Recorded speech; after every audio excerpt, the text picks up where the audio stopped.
Assalamualaikum warahmatullahi wabarakatuh.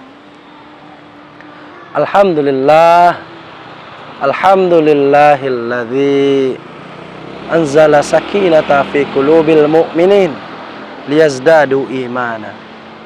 Asyhadu an la ilaha illallah wahdahu la syarikalah wa asyhadu anna Muhammadan abduhu wa rasuluh la nabiyya ba'dah. Allahumma fassalli wa sallim ala sayyidina Muhammad wa ala alihi wa sahbihi ajma'in. Amma ba'd. Kaum muslimin, pemirsa Bungo TV rahimakumullah. Alhamdulillah, bersyukur kita pada Allah Subhanahu wa taala yang masih berikan kita kesempatan untuk bertemu dengan bulan Ramadan pada hari ini dan melaksanakan aktivitas-aktivitas yang bernilai ibadah semua yang kita lakukan pada hari ini. Salawat dan salam kita ucapkan dengan lafaz Allahumma salli ala sayyidina Muhammad wa ala ali sayyidina Muhammad. Mudah-mudahan dengan lafaz yang kita ucapkan ini kita mendapatkan pertolongan dari Rasulullah dan menjadi umat yang diakui oleh Rasulullah sallallahu alaihi wasallam. Kaum muslimin, pemirsa Bungo TV rahimakumullah. Allah Subhanahu wa taala perintahkan kita untuk melaksanakan sholat. Perintahkan kita untuk melaksanakan sholat sebagai sarana untuk menjaga atau perisai kita, menjaga hubungan kita dengan Allah Subhanahu wa ta'ala. Apabila kita menjaga hubungan kita dengan Allah Subhanahu wa ta'ala, maka di sanalah kita akan selalu berkomunikasi dengan Allah Subhanahu wa ta'ala. Di sana akan kita temui kita yang mempunyai hati yang selalu berhusnuzon kepada Allah Subhanahu wa ta'ala. Maka hubungan baik ini dengan Allah Subhanahu wa ta'ala bisa kita lakukan, bisa kita capai dengan selalu melaksanakan perintah sholat. Namun pertanyaannya kaum muslimin, sholat yang bagaimana yang bisa menjaga hubungan kita dengan Allah Subhanahu wa ta'ala? Sholat yang bagaimana yang bisa membuat kita bisa berkomunikasi langsung dengan Allah Subhanahu wa ta'ala? Untuk itu kaum muslimin, sholat ini banyak orang yang sholat tetapi tidak mengerti apa yang dia lakukan. Banyak orang yang bisa melaksanakan sholat tetapi tujuannya tidak kepada Allah Subhanahu wa ta'ala, pikirannya kemana-mana. Banyak orang yang melaksanakan sholat melainkan sholatnya hanya menggugurkan perintah Allah Subhanahu wa ta'ala, bukan menjadi kebutuhan bagi diri. Kaum muslimin, jemaah Bungo TV rahimakumullah, sedikit kita cermati bacaan-bacaan sholat. Apabila kita merenungi bacaan tersebut, maka bacaan itu sangatlah berat bagi kita untuk kita ucapkan. Dalam doa iftitah,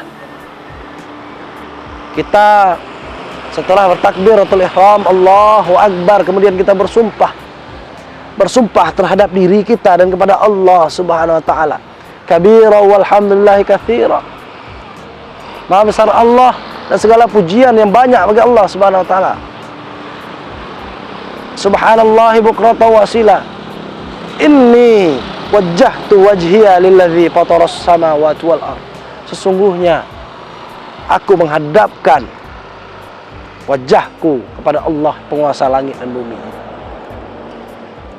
Kemudian sumpah yang selanjutnya yang kita ucapkan di dalam doa iftitah ini kaum muslimin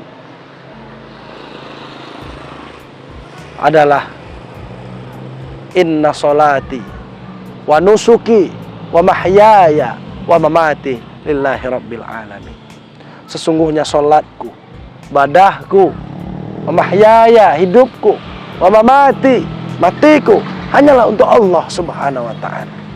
Tetapi kita tanyakan kepada diri kita kaum muslimin, ketika Allah meminta sedikit harta kita untuk disedekahkan kepada orang miskin, apakah kita ikhlas memberikannya? Ketika Allah minta waktu kita sedikit saja yang ada 24 jam ini yang kita miliki, Allah minta 5 menit saja kaum muslimin, dikali 5 kali sehari setengah jam, Allah minta waktu kita untuk menghadap kepadanya. Apakah kita serius mendengar panggilan Allah Subhanahu wa ta'ala ini? Ketika Allah Subhanahu wa ta'ala meminta kita untuk berzikir kepadanya, bangun tengah malam untuk bertahajud kepada Allah Subhanahu wa ta'ala, bermunajatlah kita kepada Allah Subhanahu wa taala. Apakah kita serius menanggapi perintah Allah Subhanahu wa taala ini? Maka kaum muslimin, saat ini azan sudah dihilangkan. Mungkin akan dihilangkan dari muka bumi pertiwi ini.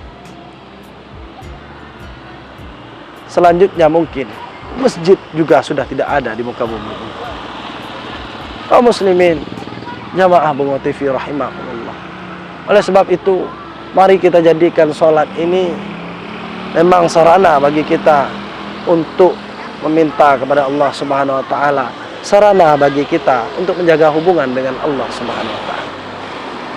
Kemudian kaum muslimin, di surah Al-Fatihah kita juga melakukan sumpah terhadap diri kita dan Allah Subhanahu wa taala. Iyyaka na'budu wa iyyaka nasta'in. Hanya kepadamu lah ya Allah kami meminta, kami menyembah, dan hanya kepadamu lah ya Allah kami meminta tolong. Pertanyaannya kepada diri kita kaum muslimin, apakah memang sudah kepada Allah kita meminta? Apakah kita sudah benar-benar menyembah kepada Allah Subhanahu wa taala? Apakah kita sudah benar-benar melakukan sholat secara ikhlas? Apakah kita sudah benar-benar menjadi hamba Allah yang memang ikhlas untuk beribadah hanya kepada Allah Subhanahu wa taala? Bukankah kaum muslimin, zaman sekarang ini dunia sudah memalingkan kita dari Allah Subhanahu wa taala? Bukankah saat ini dunia juga sudah melalaikan kita dari perintah Allah Subhanahu wa taala? Bukankah saat ini kita terhadap diri kita sendiri sudah tidak serius dengan perintah atau panggilan dari Allah Subhanahu wa taala untuk melaksanakan sholat? Mari kita cermati kaum muslimin, sumpah-sumpah kita ini yang kita lakukan, yang kita baca di dalam Al-Quran ini, sudah berapa banyak yang tidak kita lakukan dengan ikhlas. Mudah-mudahan kaum muslimin kita menjadi hamba Allah yang bisa menjaga hubungan dengan Allah Subhanahu wa taala dengan melaksanakan perintah-perintah Allah, dan kita ikhlas dalam beribadah kepada Allah Subhanahu wa taala. Assalamualaikum warahmatullahi wabarakatuh. Bungo TV selalu di hati.